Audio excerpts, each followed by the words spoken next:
Uno de los aspectos que hoy se debatieron en el grupo de investigadores del MAEC, estamos debatiendo cosas después que terminan los foros, fue el tema de la violencia, el tema de la violencia dentro de la revolución, digamos la violencia revolucionaria y la violencia contrarrevolucionaria, porque por ahí el capitalismo, en la falsa educación de valores que nos vende en la escuela neutra que pretende ellos que nosotros adoptemos, nos hablan de la violencia, del bullying, pero ellos no especifican realmente, ni nos dicen claramente que el derecho a la defensa de la dignidad humana es universal.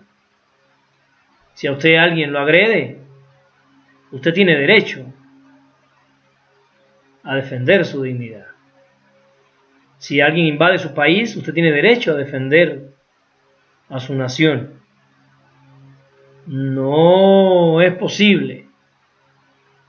No conocemos ninguna revolución en la historia. Marx decía, la violencia es la partera de la historia. Pero bueno, estamos en el siglo XXI y yo pregunto, los que me escuchan, ¿pueden ustedes mencionar alguna revolución en la historia que se haya hecho sin violencia? Porque hasta toda la lucha de Gandhi estuvo llena de violencia, de los franceses contra ellos. Porque ninguna potencia extranjera libera voluntaria y felizmente a las colonias. Las colonias tuvieron que dar un aporte enorme de sacrificio en vidas para lograr su liberación. No olvidemos que hasta el año 1917, que triunfa la Revolución Rusa, todo el continente africano era colonia, todo Asia estaba colonizado, incluyendo la Gran China. Toda América Latina era colonia o semicolonias. Repúblicas bananeras al servicio del imperialismo. Los que habían intentado, los que intentaron hacer mejoras, fueron aniquilados por los sucesivos gobiernos de los Estados Unidos, que no autorizaban ni autorizan todavía la liberación de nuestra república, de su hegemonía. No sé si alguien cree realmente que las más de 9 bases militares norteamericanas en Colombia realmente están ahí para luchar contra el narcotráfico.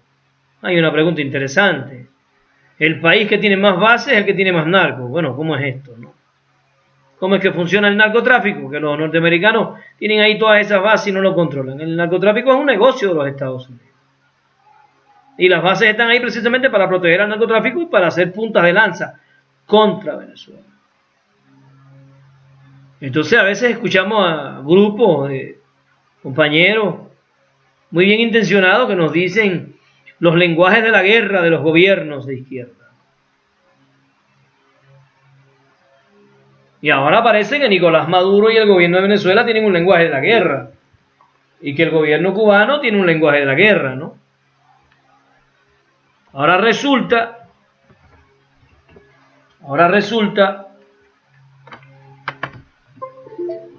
que aquel grito de guerra del pueblo cubano que se dio después del bombardeo a los aeropuertos de Santiago para dejar al país sin aviación en el preámbulo de la invasión de Girón, aquel grito de patria o muerte,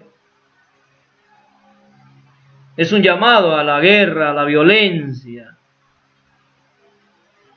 Ahora resulta que si hay un pueblo agredido por los Estados Unidos, bloqueado, asediado, perseguido, y ese gobierno pretende organizar a su pueblo en torno a la defensa de la nación, entonces es un lenguaje de la guerra y de la violencia, y se levantan grupos de compañeros a decirnos en nuestra cara el lenguaje de la guerra y de la violencia del gobierno terrible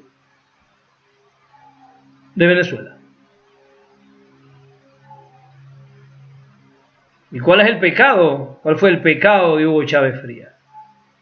¿Cuál fue el pecado del gobierno venezolano? Desarrollar leyes que mejoraran las condiciones de vida de su pueblo, nacionalizar los recursos naturales. Eso es un derecho de todas las naciones.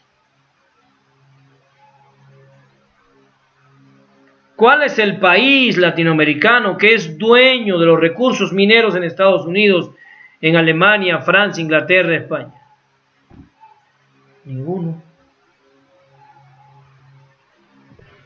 Entonces, pretenden vendernos una educación pacifista con el discurso de que nos venden una educación pacifista, nos quieren vender una educación que aniquile el derecho a la rebeldía, a la organización y a la lucha de nuestros pueblos en la defensa de su dignidad, de su independencia económica, política, cultural, etcétera, etcétera, etcétera. Y hoy en un foro que tuvimos se presentó una compañera feminista venezolana, además con una capucha, mandando un mensaje falso. Ni en Estados Unidos las mujeres participan con una capucha.